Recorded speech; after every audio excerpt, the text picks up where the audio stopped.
ապահովությունն է։ Սա ուզում եմ ասել, որ նաև մեր քաղաքացիների վարքագծի որոշակի փոփոխության արդյունք է եւ նախկինում Հայաստանում 183 օր ապրելու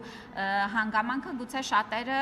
շատ ուշադիր չէին, բայց այս երաշխիքի տրամադրումը նաև մեր քաղաքացիների առումով Հայաստանում ռեզիդենտ լինելու այդ ցենզը ապահովելու առումով փոփոխություն է եղել եւ սա է եղել։ Հանվել է տիկին Չէ, տեսեք։ Տիկին Ավանեսյան միջոցներ եւս ներգրավի համակարգի։ Ես հեսա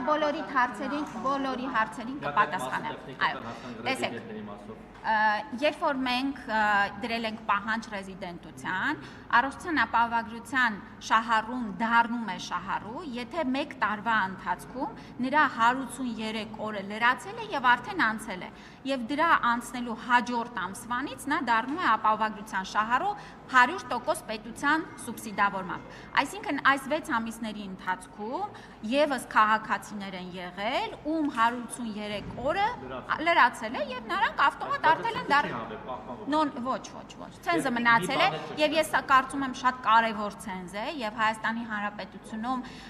տրամադրվող պետական երաշխիքները պետք է ունենան նման ցենզ, որովհետեւ մեր բյուջետային միջոցներն ու մեր հարկատուների գումարները իհարկե պետք է ծախսվեն Հայաստանում ապրող եւ Հայաստանում իրենց կենսական շահը պատկերացնող մարդկանց վրա։ Այո։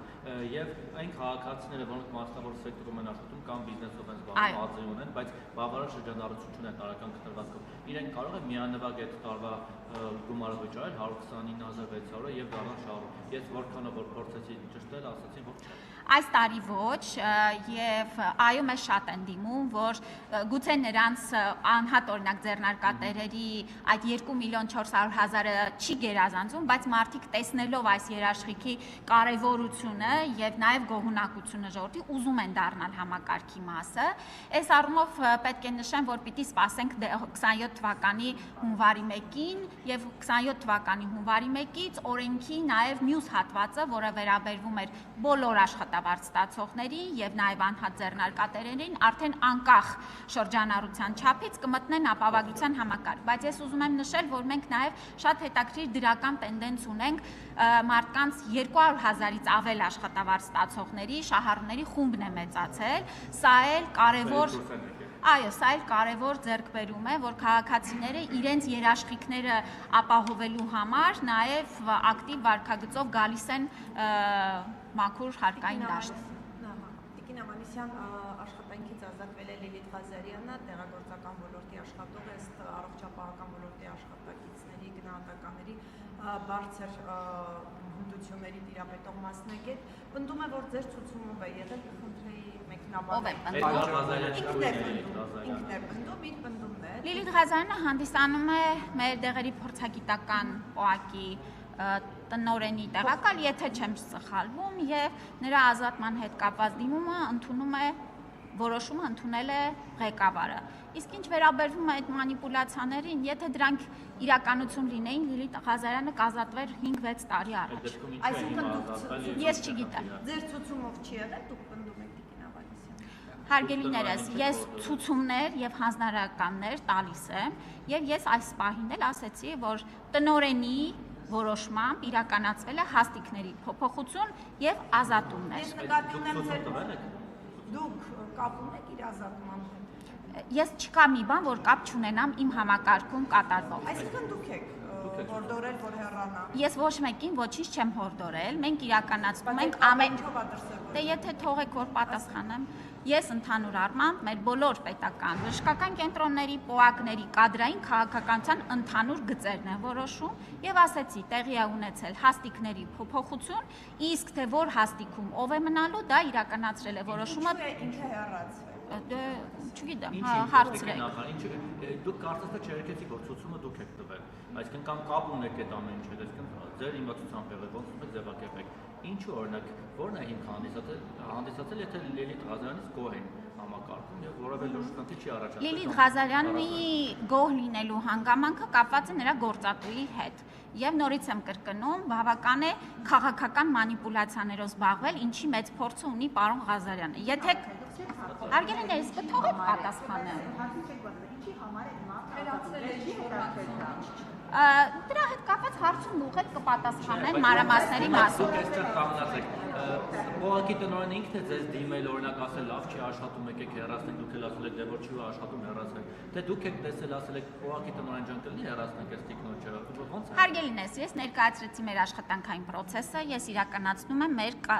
ուրեմն կենտրոնների ընդհանուր կադրային քաղաքականությունը, մասնավոր հարցերի հետ կապված դիմեք կպատասխանեն։ Այն որ դուք բարձրաբանում չեք ներկայացնում, արդեն չի նշանակում, որ այստեղ ինչ-որ մի բան են չի եւ գուցե այդ մասնագետի պնդումը համապատասխանում է իրականությանը։ Հարգելիներս, էության հիմնավորումներ չեք ներկայացնում եւ դա թույլ է տալիս կարծել, որ գուցե նրա պնդումները իսկապես կապ ունեն իրականության հետ։ Ինչ իրականություն։ Ես կրկնում եմ ձեզ, եթե քաղաքական որևէ հեռացում լիներ, դա կիրականացվեր 5 տարի առաջ եւ 5 տարիների ընթացքում պարոն Ղազարյանը այս ընթացքում հնարավոր բոլոր նրա գործունեությունը ճիշտ ասած քաղաքական դժվար է գնահատել, այլ ուղիղ,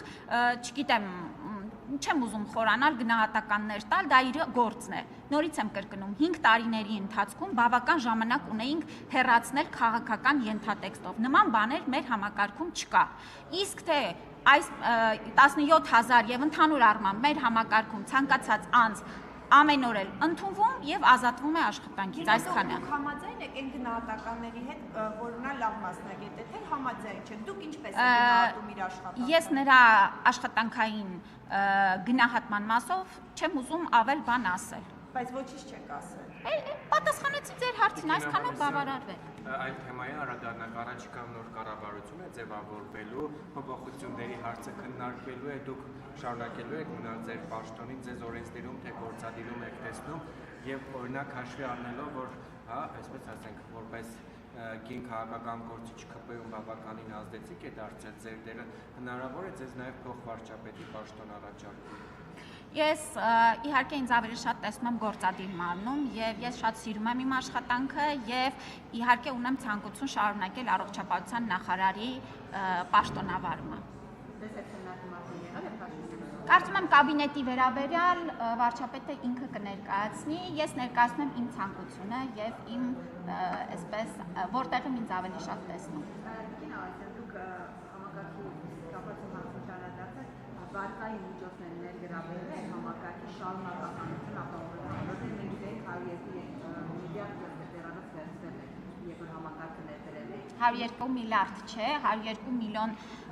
դոլար համաշխարհային բանկի ծրագիրն է, որը ընդհանուր առմամբ բյուջետային վարկ է, դա տալիս է բյուջեին, բայց որոշակի առողջապահական համակարգում ինդիկատորների բավարարման պարագայում։ Սա շատ կարևոր ձևաչափ է վարկային միջոցների ընդգրկման։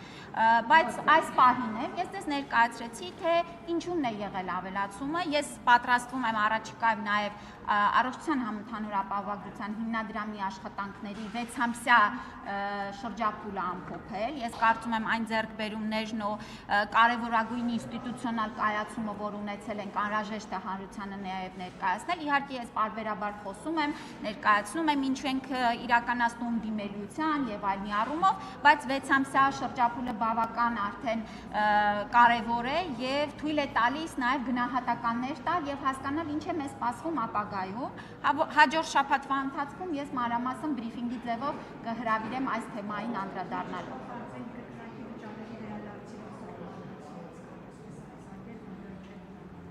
Արդեն իրականացվում է, այո,